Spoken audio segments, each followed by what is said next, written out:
اسلام نے جو concept of life دیا ہے اس کا کانسیپٹ اور دوسرے مذاہب یا دوسرے سوچنے والے لوگوں کے کانسیپٹ میں ایک فرق ہے یہاں پہ موت کے سلسلے میں۔ کچھ مذاہب کا ماننا یہ ہے کہ موت آ گئی، that is ending of life, وہ زندگی کا اختتام ہو گیا، وہ ختم، موت آ گئی، آدمی مر گیا، ختم ہو گیا، اب کچھ نہیں۔ ایک تصور یہ ہے دنیا میں پایا جاتا ہے۔ ایک تصور دنیا میں یہ ہے کہ موت جو ہے آدمی کے زندگی کا امتحان پورا کر کے موت کے بعد اس کو دوسری زندگی میں ٹرانسفر کرنے کا سبب اور ذریعہ ہے، جس کو پنرجنم کہہ لیجئے، وہ آواگمن کہہ لیجئے۔ ہمارے ملک کے لوگوں میں، بہت سارے لوگوں میں وہ کانسیپٹ پایا جاتا ہے۔ اچھے کرم کرو، کرم کے آدھار پر تمہارا پنرجنم ہوگا۔ آج انسان ہے، پھر کوئی پکشی ہوں گے، کچھ اور ہوں گے، پھر وہ آتما پرماتما میں سملت ہو جائے گی اور وہی پھر خدا بن جائے گا۔ اس سے ملتا جلتا کوئی کانسیپٹ ہے پنرجنم۔ اسلام کا کانسیپٹ کیا ہے؟ اسلام کا کانسیپٹ یہ ہے کہ موت یہ ایک دروازہ ہے انسانی زندگی کے ایک پیریڈ اور ایک وقفے سے نکل کر دوسرے وقفے اور دوسرے پیریڈ میں انٹر ہونے کا۔ دیکھیے اللہ تعالی ازلی بھی ہے اور ابدی بھی ہے۔ تھوڑی سی ٹرمینالوجی خشک ہے لیکن میں اس کو آسان کر کے سمجھانا کی کوشش کر رہا ہوں۔ ازلی کا مطلب یہ ہے ہمیشہ سے ہے، اور ابدی کا مطلب ہمیشہ تک رہے گا، ہمیشہ، نو لمٹ۔ تو اللہ کی ذات ازلی بھی ہے اور ابدی بھی ہے، ہمیشہ سے بھی ہے اور ہمیشہ بھی رہے گی۔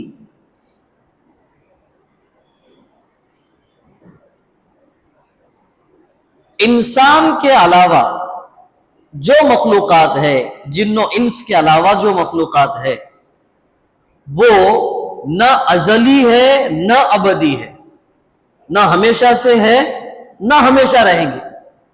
کچھ ٹائم پیریڈ کے لیے ہے، پھر بعد میں ان کو مٹی بنا دیا جائے گا۔ انسان اور جنات کے علاوہ جتنی مخلوقات ہے۔ انسان کا کیا ہے معاملہ؟ انسان ابدی ہے، ازلی نہیں ہے، یعنی ہمیشہ سے نہیں ہے لیکن ہمیشہ رہے گا۔ سمجھ رہے ہیں آپ بات؟ انسان ہمیشہ سے نہیں ہے۔ اب اس کی دلیل کیا ہے؟ ہم میں سے پوچھے وہ کتنے سال کے آپ؟ تو آئی ایم 35 ایئر اولڈ، میں 38 سال پرانا ہوں۔ انگریزی میں پوچھے ہوئے ہاؤ مینی ایئرس یو، آپ کتنے سال کے ہیں؟ تو ان کا جواب دیتے کہ میں 38 سال اولڈ، پرانا ہوں، 38 سال پہلے۔ تو 39 ایئر بیفور، 39 سال پہلے کہاں تھے آپ؟ یعنی آپ کی پیدائش کے 1 سال پہلے آپ کہاں تھے؟ I don't know، ہم نہیں جانتے کہاں تھے ہم۔ تو اس کا مطلب یہ ہے کہ ہم ہمیشہ سے نہیں ہیں لیکن ہمیشہ رہیں گے۔ اب وہ فیصلہ چاہے جنت کے لیے ہو چاہے جہنم کے لیے ہو۔ خالدین فیہا، یہ خالدین فیہا کا جو لفظ ہے نا، پرماننٹ سٹیزن شپ، پرماننٹ۔ اب وہ چاہے جنت کی ہو چاہے جہنم کی ہو، اللہ نے خالدین کا لفظ دونوں کے لیے استعمال کیا ہے، جنت کے لیے بھی اور جہنم کے لیے بھی۔ تو جو جہاں جائیں گے وہ ہمیشہ رہیں گے، اس کا مطلب اس کے بعد موت نہیں ہے۔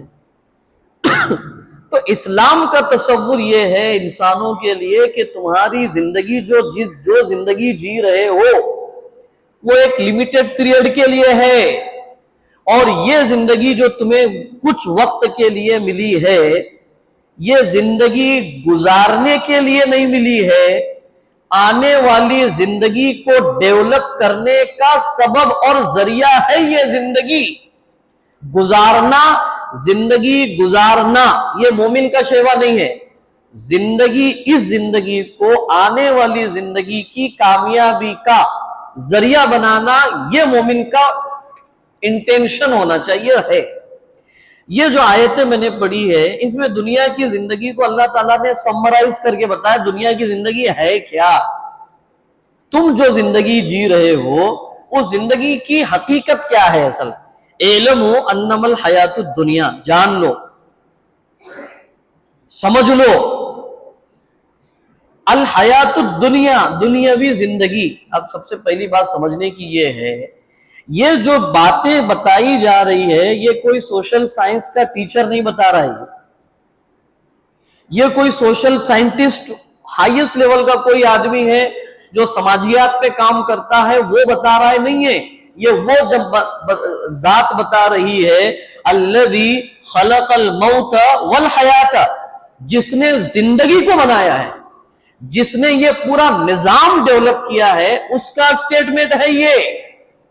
تو زندگی کا جو کانسیپٹ قرآن میں بتایا جا رہا ہے وہ دنیا کے میں بتائے جانے والے زندگی کے کانسیپٹ میں سب سے پرفیکٹ اور ریئل کانسیپٹ ہے زندگی کا، یہ سمجھنا چاہیے۔ کیا ہے؟ نمبر 1 لعب، دنیا کی جو زندگی ہے اس کا ایک سٹیج تو کھیل تماشا ہے، بس باقی کچھ نہیں۔ جو بچہ پیدا ہوتا ہے، ٹین ایج جس کو کہتے ہیں نا، ٹین ایج، بچپن، اس کی زندگی کا موٹو کیا ہے؟ کیا ہے اس کو کیا بھائی کیا ہے تیری زندگی کا مقصد؟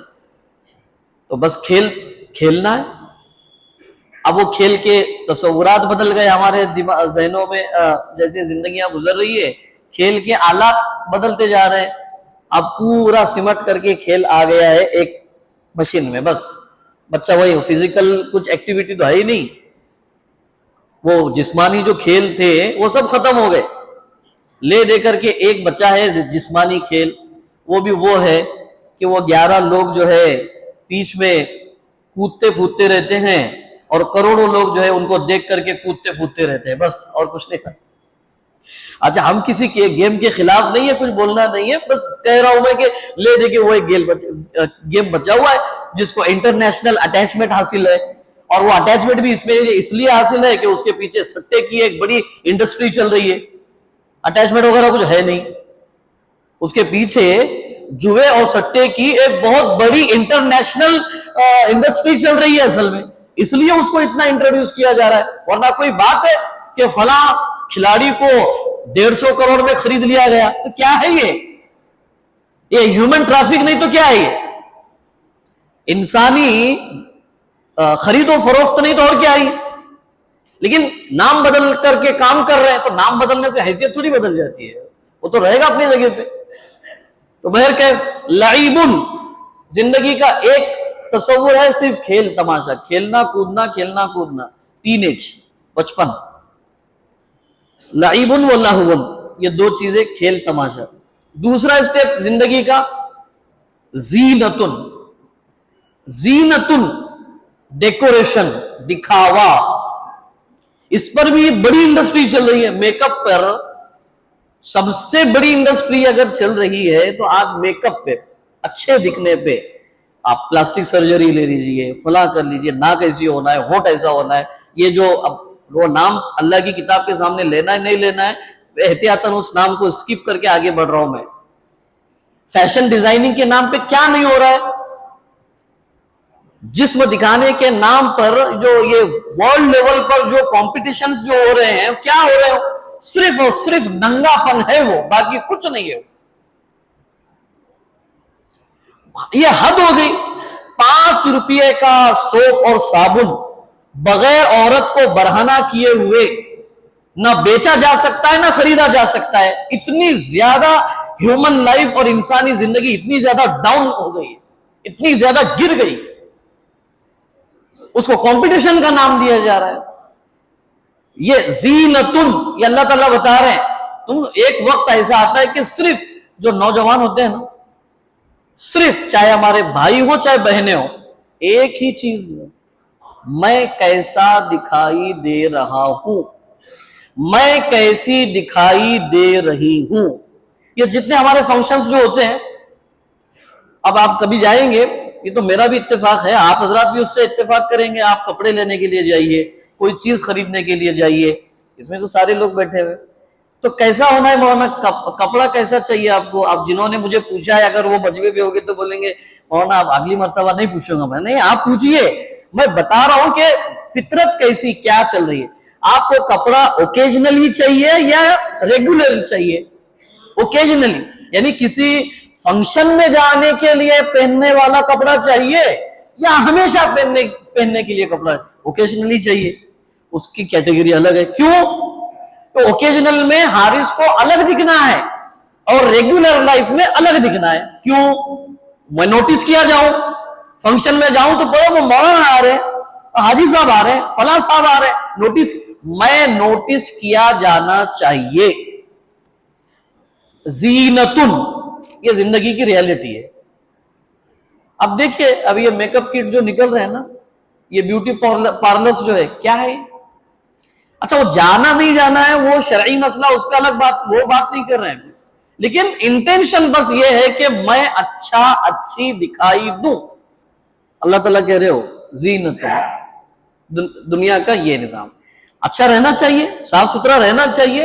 اسلام کا گویا کہ بنیادی اس کی تعلیمات میں سے ایک یہ ہے کہ اللہ نظیف، اللہ تعالیٰ صاف ستھرا نظیف ہے، اور اللہ تعالیٰ صفائی ستھرائی اور نظافت کو پسند کرتے ہیں، ہونا چاہیے.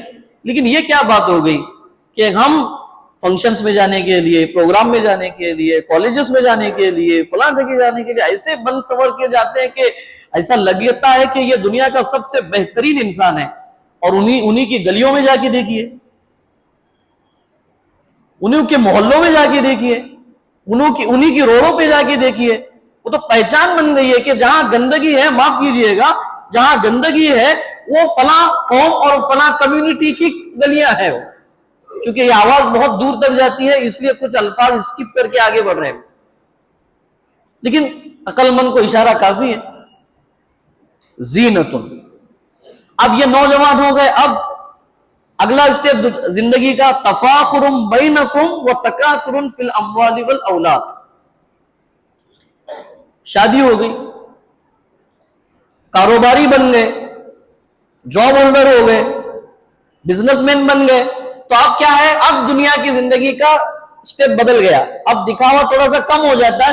تفاخر بینکم وتکاثر فی الاموال والاولاد. میرا اتنا بینک بیلنس ہے، ایک دوسرے سے آگے بڑھنے کی ہرس اور طمع. بس اب یہ اسٹیپ سے گزرتا رہتا ہے آدمی، چاہے وہ مرد ہو چاہے عورت ہو. عورت ہے تو میرا شوہر ایسا، میرے شوہر کی اتنی پراپرٹی، ان کے شوہر کیسے ہیں، میرے ابا ایسے، ان کے ابا کیسے. بس ابھی کچھ سننے میں ایسا آیا کہ بیوی نے شوہر سے کہا کہ آپ کو بزنس وغیرہ کرنا کچھ آتا ہوتا ہے نہیں، جو بزنس آپ نے کیا یا کر رہے ہیں وہ سب ہمارے ابا کی سکھائی ہوئی تعلیمات ہیں. یہ کلیشز. ارے بھائی ٹھیک ہے، وہ ابا کے گھر میں تھی تو ٹھیک ہے، ان کے اس پہ ہو گئے، اب شوہر کے گھر پہ آ گئی تو شوہر کو نیچا بتانے کا مطلب یہ ہے کہ تو خود اپنے ایک حصے کو نیچا بتا رہی ہے.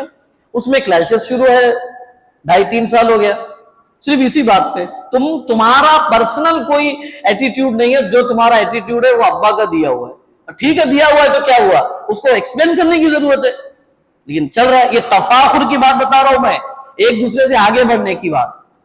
بینک بیلنس میں، پیسے میں، دولت میں، عزت میں، شہرت میں میں آگے کیسے رہوں، اسی کی تگودوں کے اندر زندگی گزارتے ہیں. میں نے 2-3 جمعہ پہلے کہا تھا، یہاں تک کہ حتی زرتم المقابر، 4 لوگوں کے کندھوں پہ قبر میں اتار دیے جاتے ہیں. اس سے پہلے تک حد تو یہ ہو گئی کہ ایک بندے کو قبر میں اتار رہے ہیں، وہاں پر یہ ہوتا ہے، قبرستان میں ٹھہر کر ہوتا ہے کہ یہ جو بلڈنگ بنی ہے، یہ جو آرکیٹیکٹ ہے وہی آرکیٹیکٹ اپنی بلڈنگ کے لیے لگانا چاہیے. یہ کہاں بات ہو رہی ہے؟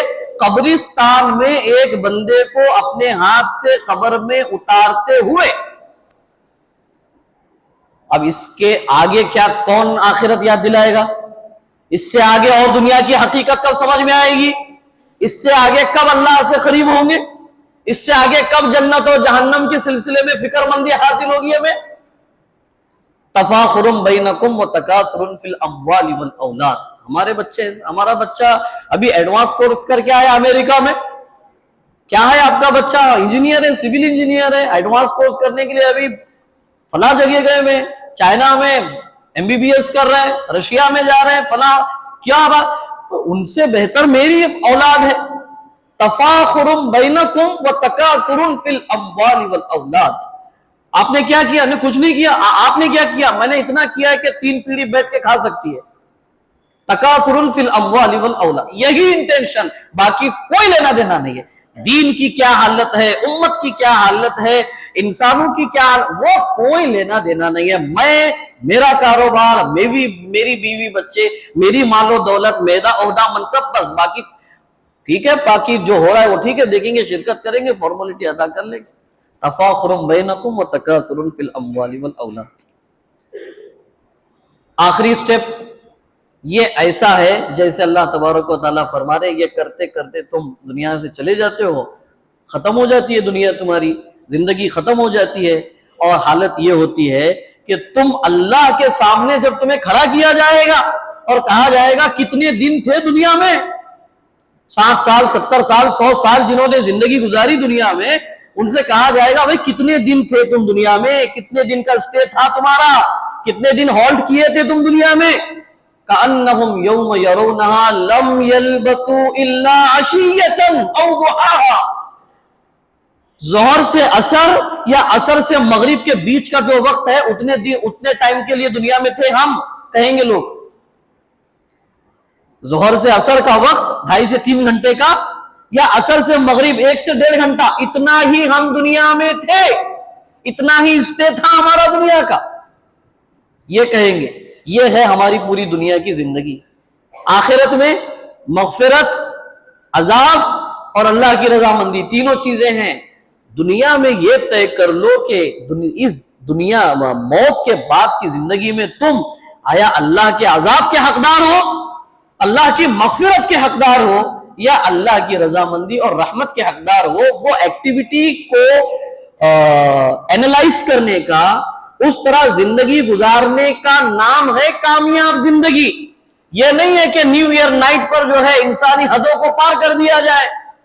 یہ نہیں ہے کہ 1 سال کے جانے کی 1 سال کے ختم ہونے اور نئے سال کی خوشی میں، یہ کوئی کانسیپٹ ہے. لوگ عجیب، یعنی یہ ماڈرن ایج ہے جس کو ماڈرن کہا جاتا ہے. ارے مغرب، ویسٹرن کلچر کو مغرب کہتے ہیں عربی میں. مغربی تہذیب، مغرب کس کو کہتے ہیں معلوم ہے آپ کو؟ مغرب وہ جگہ ہے جہاں پر جا کر سورج ڈوب جاتا ہے. تو جہاں جا کر سورج ڈوب جاتا ہے وہاں سے ہمارا فیوچر برائٹ ہوگا. ہم چاہتے ہیں کہ ہم ویسٹرن کی جتنی کیا کہتے ہیں تقلید کریں گے، ان کو جتنا فالو کریں گے، اتنا ہم دنیا میں کامیاب ہوں گے. یہ کوئی بات ہے کہ رات کے 12 بجنے کے بعد میں ناچا جائے، گایا جائے، شراب پی جائے، شراب، شباب، کباب کب ہو؟ کیوں بھائی؟ اس لیے کہ ہم اتنی خوشی اس لیے منا رہے ہیں کہ ہمارا اگلا آنے والا سال خوشی کے ساتھ گزرے. واٹ نونسنس، بیوقوفی ہے، نادانی ہے، جہالت ہے، بے عقلی ہے. یہ کوئی بات ہے؟ ارے خوشی اس بات پر ہوتی ہے کہ گزرا ہوا سال بہت تکلیفوں میں گزرا، اب ہم کو راحت ملے گی، اور آنے والے سال کی راحت یقینی طور پر ہو کہ آنے والا سال ہمارا کامیابی خوشی والا گزرے گا. اگر یہ یقین ہے تو ٹھیک ہے، ناچو گاؤ پھر. لیکن تمہارا حال تو یہ اللہ تعالیٰ کہہ رہے ہیں کہ ماذا، یعنی لفظ آیت ذہن سے نکل گئی، کوئی بندہ دنیا میں ایسا نہیں ہے کہ کل کیا کرے گا وہ نہیں جانتا ہے. تو تمہیں پورے سال کا پتہ چل گیا؟ اگر ہو بھی تو شریعت میں اجازت ہے یہ نہیں کسی طرح کی خرافات اور بےہودگی کی. لیکن ہوتا یہ ہے اصل میں نے پچھلے بھی کہا تھا، کبھی کبھی ہوتا ہے کہ خطبات میں اس بات کے کہنے کی کیا ضرورت ہے. اصل میں ہمارے جو نوجوان جو کالجز میں، یونیورسٹیز میں، کچھ آفیسز میں کام کر رہے ہوتے ہیں تو وہ سیلیبریٹ کرتے ہیں، بولے ہیپی نیو ایئر، تو وہ دوسرا بولتا ہے ارے کوئی بات نہیں ہے، یعنی یہ کوئی وش کرنے کی بات ہے. تو وہ لوگ کہتے ہیں ارے تم تو وہی فرسودہ زندگی گزار رہے ہو، وہ پرانی زندگی گزار رہے ہو، پرانی زندگی گزار رہے ہو، یہ تو وش کرنے کی بات ہے، ماڈرن ایج میں جی رہے ہیں ہم لوگ. ارے یہ کوئی ماڈرن ایج ہے؟ میں نے اس سے پہلے کہا تھا. اور عجیب بات یہ ہے، ہم نے یہاں پر بھی دیکھا ہے اور نیشنل لیول پر بھی وہ نیوز آ رہی ہے کہ اس دن، عجیب بات ہے، ایک ہفتہ یعنی 23 تاریخ سے یا 24 تاریخ سے 31 تاریخ تک وائن شاپ 1 بجے تک کھلے رہیں گے. کیوں؟ کیا بات ہے بھائی؟ کس لیے 1 بجے تک کھلے رہیں گے وائن شاپ؟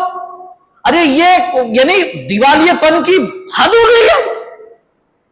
یعنی تم شراب پیو اور ناچو گاؤ، ہم لائسنس دیتے ہیں، کوئی بات ہے؟ وہ کلبز کو جن کو پہلی بات تو اس کی اجازت ہی نہیں ہونی چاہیے. ارے جسم بیچنے کے لیے بھی کوئی لائسنس ایشو کیا جاتا ہے یار، شراب بیچنے کے لیے بھی کوئی لائسنس ایشو کیا جاتا ہے. انسانوں کو تکلیف اور انسانیت کو شرمسار کرنے والے کاروبار کا بھی کوئی لائسنس ہوتا ہے؟ یعنی اس سے زیادہ انسانیت کے گرے ہوئے ہونے کی اور کیا دلیل ہو سکتی ہے؟ جسم بیچنے کی جگہوں کے لائسنس ایشو ہو رہے ہیں، شراب بیچنے کے لائسنس ایشو ہو رہے ہیں، کلب چلانے کے ایشوز لائسنس ایشو ہو رہے ہیں. اچھا ایشو ہو رہے وہ تو ایک الگ بات ہے. اس سے آگے بڑھ کر کے یہ ان کے جو ٹائم طے کیے ہوئے ہیں ان کے ٹائم ان اوقات میں بڑھائے جا رہے ہیں. بڑھائے جانے کا مطلب کیا ہے؟ بڑھائے جانے کا مطلب یہ ہے نعوذ باللہ جتنی شراب پینی ہے پیو آج کے دن، جتنی بدکاری کرنا ہے کرو آج کے دن، جتنی دھوکہ دھڑی کرنی ہے کرو آج کے دن، جتنا انسانیت کو رسوا کرنے کے کام کرنا ہے کرو آج کے دن. اجازت ہے. یہ کون سا مذہب اجازت دے رہا ہے؟ یہ کون سی سیویلائزیشن اجازت دے رہی ہے اس کو؟ کون سا کلچر اس کو سپورٹ کرتا ہے؟ ایک ہی کلچر اس کو سپورٹ کر سکتا ہے اور وہ ہے اینیمل کلچر، وہ ہے حیوانیت کا کلچر، وہ ہے انسانیت کو رسوا کرنے والا کلچر، وہی اس کو سپورٹ کر سکتا ہے. ہیومن کلچر تو اس کو سپورٹ کر ہی نہیں سکتا ہے. مذہب تو اس سے اوپر کی بات ہو گئی.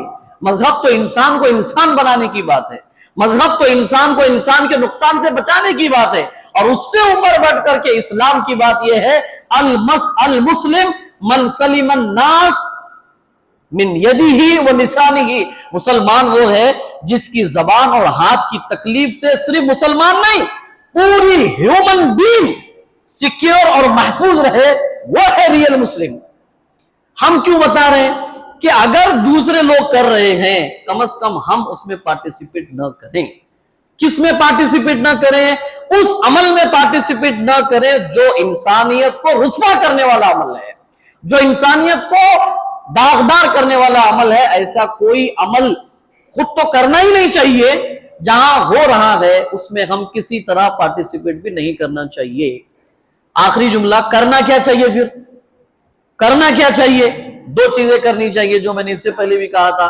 گزرے ہوئے سال، آنے والا سال کیسے یہ موٹیویشنل اسپیکرز جو کام کر رہے ہیں، ابھی وویک بندرا کا چل رہا ہے، دیکھ رہے ہیں آپ لوگ، ساری چیزیں ہم لوگ فالو کر رہے ہیں. آگ مجھ کے بگ بزنس، بڑا بزنس، بڑا بزنس، کوئی بڑا بزنس دنیا میں نہیں ہے سوائے اپنے ہاتھ کی محنت کی کمائی کے. کوئی بڑا بزنس دنیا میں نہیں ہے. اسی لیے اللہ کے رسول صلی اللہ علیہ وسلم نے وہ صحابی کا ہاتھ چوما تھا جس ہاتھ کو ملنے کے بعد اللہ کے رسول نے جن ہاتھوں کو گٹھے محسوس کیے کام کر کے لکڑی توڑ توڑ کر اس کا ہاتھ چوما. اور اس وقت اللہ کے نبی نے فرمایا کسب الحلال فریضۃ بعد الفرائض. حلال کمائی اپنے ہاتھ اور محنت سے کمانا دوسرے فرائض کے بعد ایک پرٹیکولر فریضہ ہے مسلمان پر. یہ بڑا چھوٹا موٹا کچھ ہوتا ہے نہیں.